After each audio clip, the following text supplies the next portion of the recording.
বিসমিল্লাহির রহমানির রহিম। প্রিয় ষষ্ঠ শ্রেণীর শিক্ষার্থী বন্ধুরা, আশা করি তোমরা সকলে ভালো আছো। আমরা আজকে ষষ্ঠ শ্রেণীর গণিত অ্যাসাইনমেন্টের সমাধান দেখব। শিক্ষার্থী বন্ধুরা, চলো আমরা প্রথমে প্রশ্নটি দেখে নিই। আমাদের প্রশ্নটাতে দেখো, এখানে তোমার চতুর্থ, সপ্তম এবং অষ্টম অধ্যায় থেকে 3টা প্রশ্ন এসেছে। প্রথম একটা প্রশ্ন আছে, এখানে একটা উদ্দীপক দেওয়া আছে, এখান থেকে ক, খ, গ 3টা প্রশ্ন আনসার করতে হবে। 2 একটা উদ্দীপক দেওয়া আছে, এখান থেকে ক, খ, গ, এবং 3-এও একটা উদ্দীপক আছে, এখান থেকে ক, খ, গ 3টা প্রশ্নের উত্তর দিতে হবে।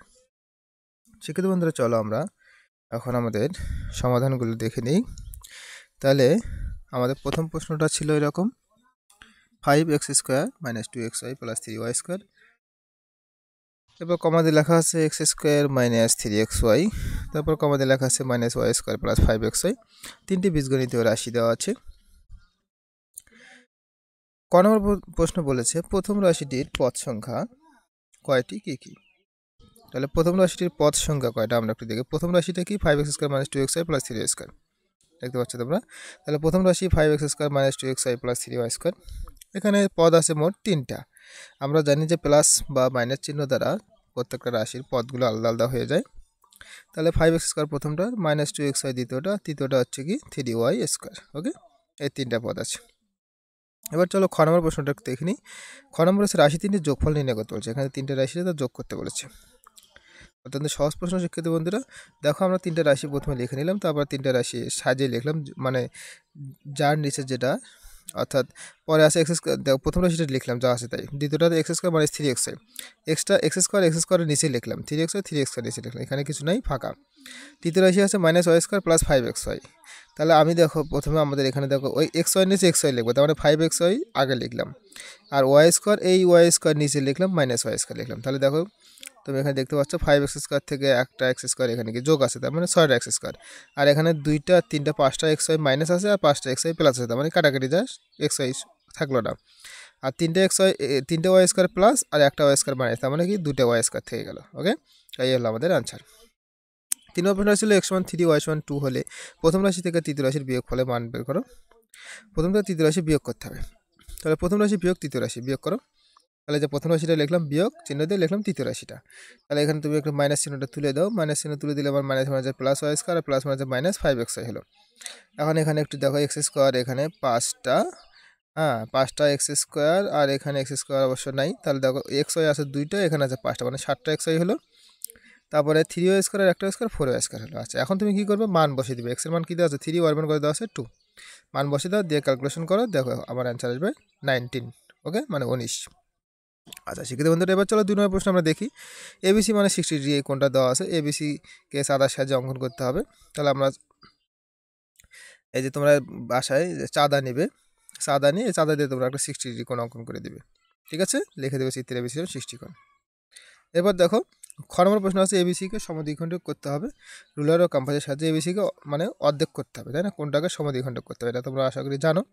তাহলে এবিসি কোনটা প্রথম চাঁদার সাথে 60 ডিগ্রি কোনটা এখানে নিলে, এখানে পর দেখো তোমরা এখানে সমদ্বিখণ্ডক করবে। এখানে দেখো এই জায়গাতে তোমরা পেন্সিল রুলার কম্পাস ধরবে, ধরে যে কোনো ব্যাসার্ধের একটা নিয়ে একটা বৃত্তচাপ আঁকবে, এর ভিতরে বৃত্তচাপ আঁকবে। বৃত্তচাপ আঁকে এখান থেকে কিউ এর অর্ধেকের বেশি নিবা, হ্যাঁ, মানে পি কিউ এর অর্ধেকের বেশি ব্যাসার্ধ নিয়ে এখান থেকে এই যে এই কিউ এর বিন্দু থেকে এই দিকে একটা বৃত্তচাপ, আবার পির বিন্দু থেকে আবার এই দিকে একটা বৃত্তচাপ। তাহলে 2 বৃত্তচাপ যেখানে ছেদ করলো, এই যে বি থেকে এই সোজা একটা তুমি কী করবে, রেখাটা নিয়ে নেবে। তাহলে আমাদের এই যে বি আর যে রেখাটা পেলাম, এটাই হচ্ছে সমদ্বিখণ্ডক। ওকে, আচ্ছা হয়ে গেল। এরপর দেখো গ নম্বর প্রশ্ন, অঙ্কনের চিহ্ন বিবরণ দাও। আমরা যেটা অঙ্কন করলাম একটু আগে, সমদ্বিখণ্ডক করলাম, সেটাকে বর্ণনা দিতে বলছে। তাহলে আবার তোমরা ওই কাজটা একই কাজটা করবে। একই কাজটা করে আমরা কীভাবে করলাম সেটা লিখবো। চাঁদার সাহায্যে প্রথমে এবিসি যেমন 60 ডিগ্রি কোণ অঙ্কন করবা। ক্যাম্পাসের সাহায্যে বি বিন্দুকে কেন্দ্র করে যে কোনো ব্যাসার্ধ নিয়ে এবিসি এর অভ্যন্তরে একটি বৃত্তচাপ আঁকবা। বৃত্তচাপটি এবি ও বিসি রেখাকে যথাক্রমে পি ও কিউ বিন্দুতে ছেদ করে। বি ও সি বিন্দুকে কেন্দ্র করে আবার কী করবো আমরা, হ্যাঁ, বি ও সি বিন্দুকে কেন্দ্র করে বিসি এর অর্ধেকের বেশি ব্যাসার্ধ নিয়ে আরও 2টি বৃত্তচাপ আঁকি। বৃত্তচাপ 2টি পরস্পরকে আর বিন্দুতে ছেদ করে। ওকে, তাহলে বি আর যোগ করি, তাহলে বি আর রেখাংশ এ বি এর সমদ্বিখণ্ডক। ঠিক আছে, এগুলো ঘটনা। এখন 3 নম্বর প্রশ্ন দেখো। 3 নম্বর প্রশ্নটা হচ্ছে, একজন শিক্ষার্থী 40 থেকে 60 পর্যন্ত সংখ্যাগুলোর মধ্যে নিম্নের সংখ্যাগুলো লিখলো। এই সংখ্যাগুলো সে লিখলো। আচ্ছা, ক নম্বর বলছে উপত্যগুলো বিন্যস্ত করা অর্থ সাজিয়ে লেখো, মানে ছোটো থেকে বড়োর দিকে সাজিয়ে লিখবা। তাহলে উপত্যগুলোকে মানে উদ্যোগে সাজিয়ে লিখবা, ছোটো থেকে বড়োর দিকে সাজিয়ে লিখবা, তোমরা আশা করি বুঝতে পেরেছো। আচ্ছা, খ নম্বর প্রশ্নটা কী ছিল? খ নম্বর প্রশ্ন ছিল উপত্যগুলো গড় নির্ণয় করো। গড় মানে কি? সবগুলো জিনিস যোগ করে যে কটা উপত্য তুমি যোগ করেছো তত দিয়ে কি ভাগ করবা। এখানে উপত্য আছে মোট 13টা, তাই না? আচ্ছা, এখানে দেখো সবগুলো যোগ করলা, যোগ করে 636 হলো। গড় সমান সংখ্যাগুলো যোগফল ভাগমোট সংখ্যা মানে 13 দিয়ে ভাগ করে দিলে 48.92, ঠিক আছে, মানে 48.92, এটা তোমার অ্যান্সার হয়ে গেল। এবারে গ নম্বর প্রশ্নটা আছে উপত্যগুলো মধ্যক আর প্রচুরক নির্ণয় করতে বলছি, মধ্যক আর প্রচুরক। তাহলে এখানে দেখো কতে বিন্যস্ত উপত্যগুলো আমরা পেয়েছি, সাজিয়ে যেগুলো ছিল সেগুলো আবার সাজিয়ে লিখলাম। এখানে মোট কত? 13টা, মানে এনের মান 13। এনের মান 13 মানে কি? বেজোড় সংখ্যা। তাহলে বেজোরের জন্য একরকম সূত্র হয়, জোরের জন্য আরেক রকম সূত্র হয়। তাহলে মধ্যক যদি বেজোড় হয়, মানে এন মান যদি বেজোড় হয়, তাহলে মধ্যকের নির্ণয় সূত্র n+1/2। তাহলে এখানে আমরা এততম পদ, তাহলে এনের মান বসে 13 আর 14 ভাগ 2 মানে কত? 7তম পদ। 7তম পদ কত? দেখো এখান থেকে গুণে দেখো তো, এই যে 1 2 3 4 5 6 7, 7তম পদ কি আছে? এই 47, এই 47টা হচ্ছে আমার 7তম পদ।